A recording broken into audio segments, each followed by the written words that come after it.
राधे राधे। प्रत्येक वर्ष में 12 संक्रांति होती हैं। हिंदू पंचांग के अनुसार जब सूर्य देव एक राशि से निकलकर दूसरी राशि में प्रवेश करते हैं तो इसे संक्रांति कहा जाता है।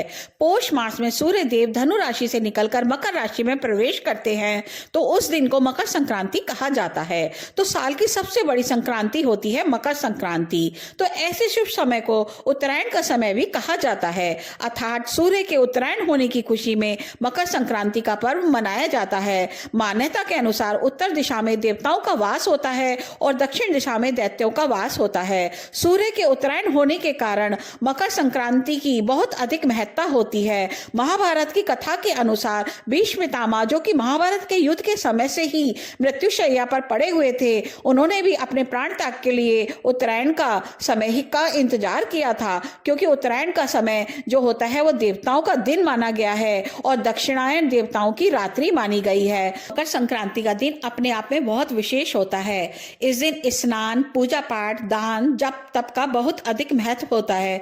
तो आज की वीडियो में मैं आपसे बात करने वाली हूँ कि 2024 की मकर संक्रांति कब है, पुण्य काल का समय क्या रहेगा, महापुण्य काल का समय क्या रहेगा, पूजा पाठ की विधि क्या है, स्नान दान का क्या महत्व है और मकर संक्रांति पर हमें क्या क्या दान करना चाहिए। तो वीडियो के शुरू करने से पहले दोस्तों, मैं हूं मीनाक्षी और आपके चैनल लाइफ विद मीनाक्षी में आपका बहुत बहुत स्वागत है।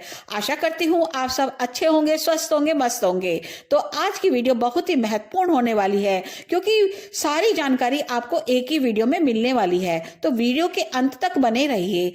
तो संपूर्ण भारत में मकर संक्रांति का पर्व बहुत ही हर्षोल्लास के साथ मनाया जाता है। मकर संक्रांति का एक नाम खिचड़ी पर्व भी है।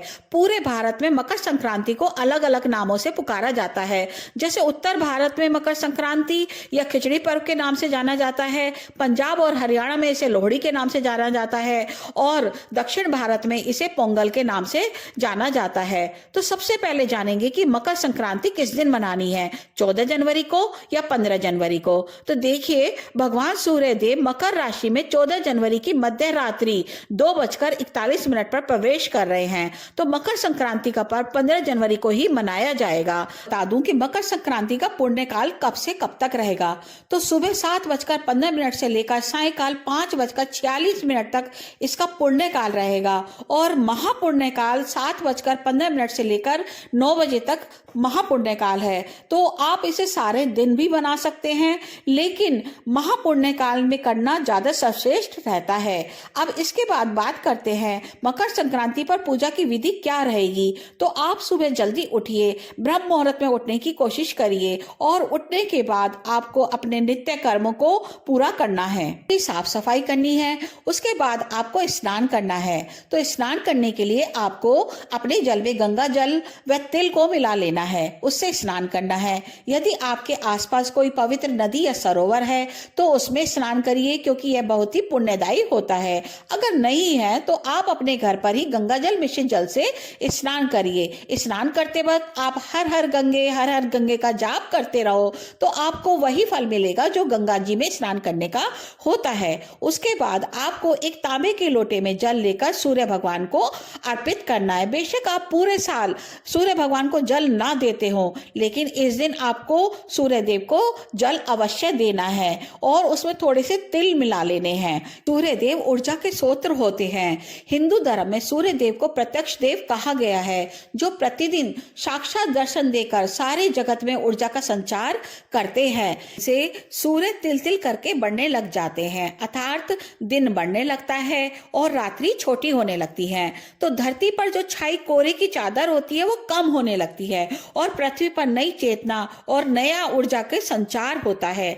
मकर संक्रांति के दिन आप सूर्य चालीसा का पाठ अवश्य करें और सूर्य को जल देते समय आप उनके मंत्रों का जाप करें। तो उनमें से कौन कौन से मंत्र हैं? ओम सूर्याय नमः, ओम भास्कराय नमः, ओम आदित्याय नमः, या कोई और जो भी मंत्र आपको पसंद हो आप उन मंत्रों का जाप कर सकते हैं।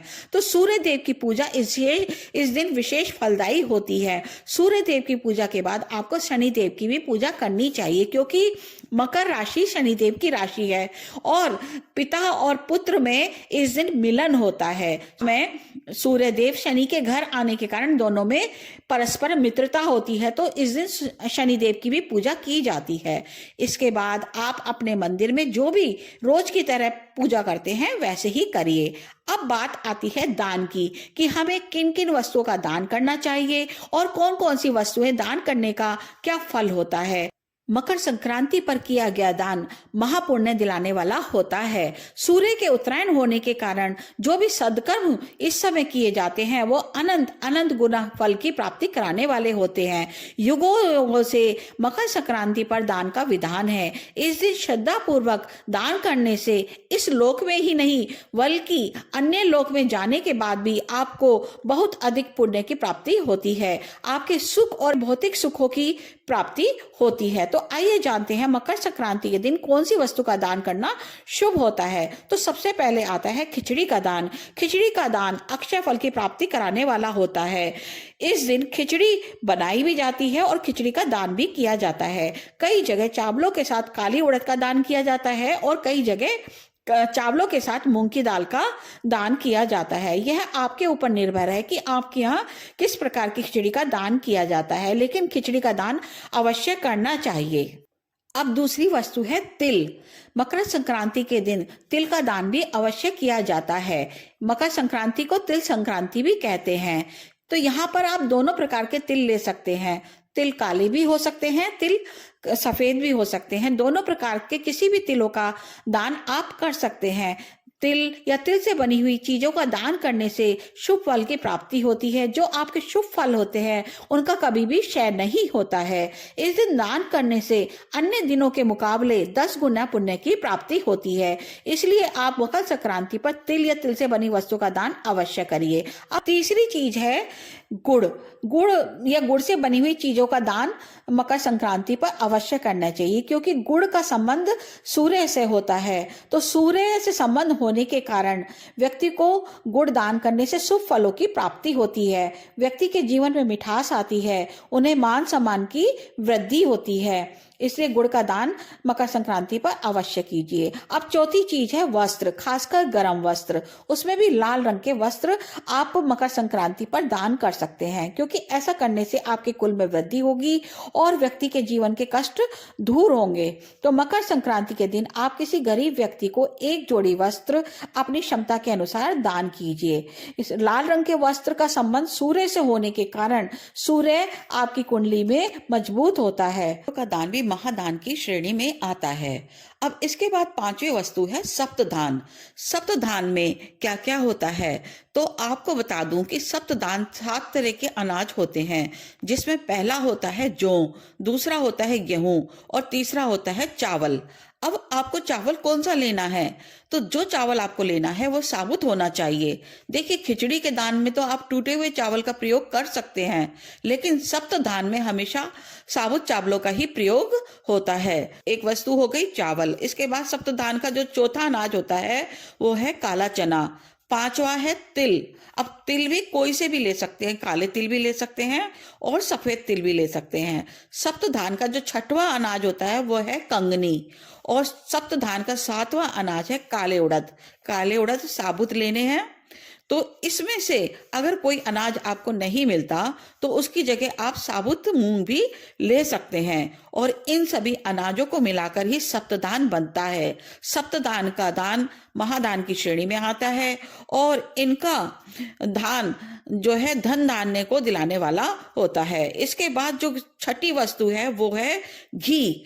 अगर किसी के पास गाय का घी है तो वही दान करिए, क्योंकि घी का दान जीवन के कलेशों को और रोग दूर करने वाले को होता है और आपके कैरियर को ऊंचाई पर ले जाने वाला होता है। तो घी का दान भी बहुत शुभ होता है। और इसके बाद जो 7वीं वस्तु है वह है बहुत खास है। वैसे तो वो बहुत साधारण है लेकिन उसका महत्व तो बहुत अधिक है, तो वो है नमक। एक बात मैं बता दूं कि नमक का दान कभी भी खाली नहीं करना चाहिए, मतलब खाली नमक किसी को नहीं देना चाहिए।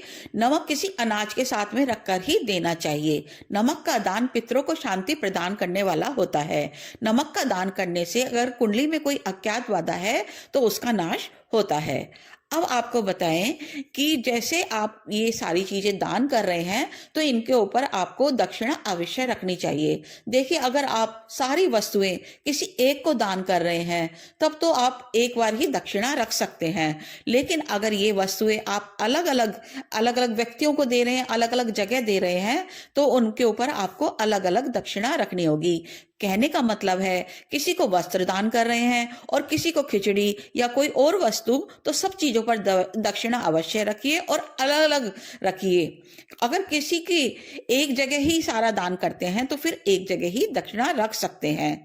दक्षिणा के बिना कोई भी दान अधूरा रहता है, क्योंकि आपके दिए दान में अगर कोई कमी है तो वो दक्षिणा के रखने से पूरी हो जाती है। और दूसरा दान की बात यह है कि दान हमेशा दोनों हाथ से ही करना चाहिए। तो दोस्तों, शास्त्रों में दान की महिमा का बहुत अधिक उल्लेख किया गया है। मकर संक्रांति का दान तो अपने आप में ही सर्वोच्च होता है। ये तो बात थी दान की। अब जानते हैं कि मकर संक्रांति पर और क्या क्या किया जाता है। तो मकर संक्रांति के दिन पतंग उड़ाने की भी परंपरा है। राजस्थान और गुजरात में तो बहुत बड़े स्तर पर पतंग उड़ाने के कार्यक्रम आयोजित किए जाते हैं। बताया जाता है कि श्री रामचंद्र जी ने भी इस दिन पतंग उड़ाई थी। तो दोस्तों, उम्मीद करती हूँ आपको मेरी बताई हुई यह जानकारी बहुत अधिक पसंद आई होगी। अगर आपको बताई हुई जानकारी पसंद आए तो आप मेरे चैनल को लाइक कीजिए, सब्सक्राइब कीजिए और मिलते हैं अगली वीडियो में। तब तक के लिए राधे राधे।